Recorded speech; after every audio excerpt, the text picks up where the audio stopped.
So, I'm one tubby boy. I weigh 93 kg.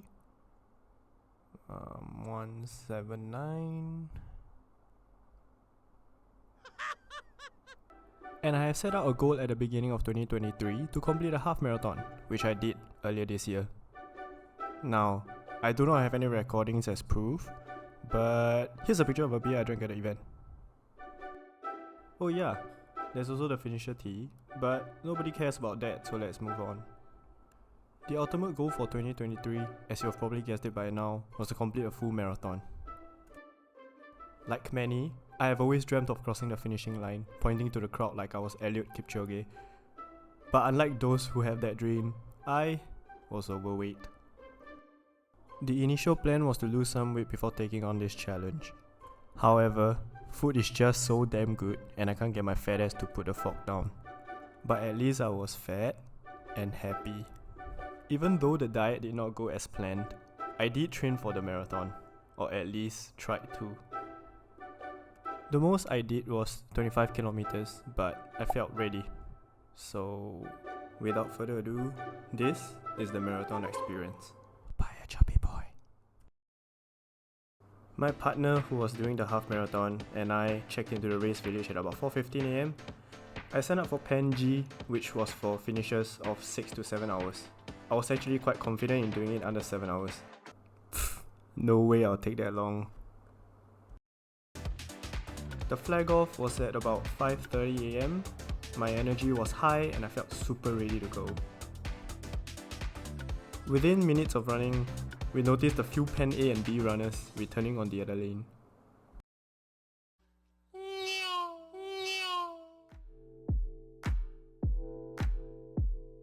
An hour and 20 minutes later, the sky was beginning to lighten up and I was at the 9 kilometers mark. Incredible pace, I know. I started to worry a little because I realized that I barely see any other full marathon runners around me.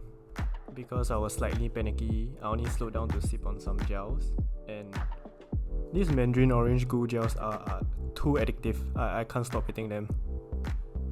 Anyway, unofficial 14 km here. The GPS accuracy around the CBD area is pretty terrible and the rain doesn't really help either.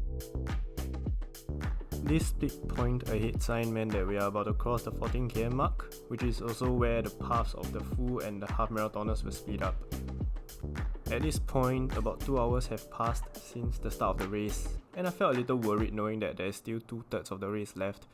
I was starving, my legs were a little tired, but I know I could still go on.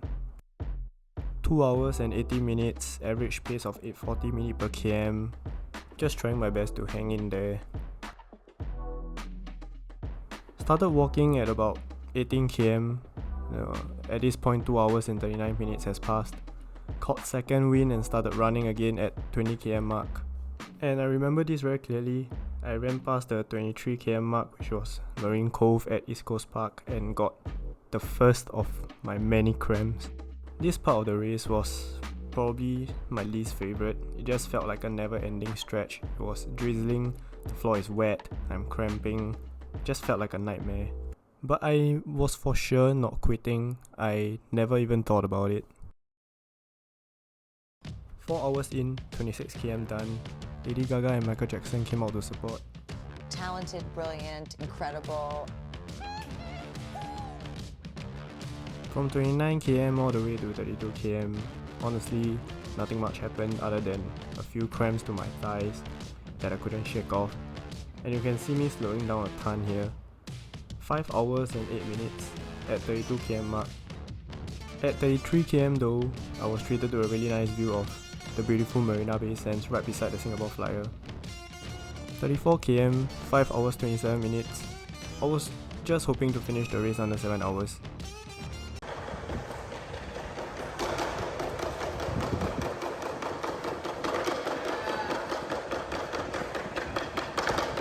Same story for 36 to 38 km. Getting really close to 7 hours though, which is not good at all. Oh, and by the way, I dedicate my left and my right thigh cramps to whoever decided that it's a good idea to put an uphill and downhill combo at 39 km. 40 km, getting super close to 7 hours. I was just limping by now. 41 km and 8 more minutes to 7 hours. By now I know it's impossible and I just want to complete it just for the finisher tee. There's also the finisher tee, but nobody cares about that, so let's move on. 42 km, 7 hours and 5 minutes. I really tried to run, but my legs just couldn't handle it at all. My right knee felt like they were falling off. It's such a bizarre feeling. And yeah, a very nice medal at the end. All it took was a whopping 7 hours and 8 minutes of walking, mostly limping. The next few days were just me trying my best to recover. I swear, I couldn't walk without my knees hurting until like the third day after the marathon. Would I recommend anyone to try this without any training? Definitely not. But who am I to tell you what to do, right? Being a heavy dude, I've always felt something at my knees whenever I ran for distances more than 6 km or so. So if you really want to challenge yourself and clear a marathon, I strongly recommend not doing so at an obese BMI like I did. Try dropping some weight. Your joints will thank you for that.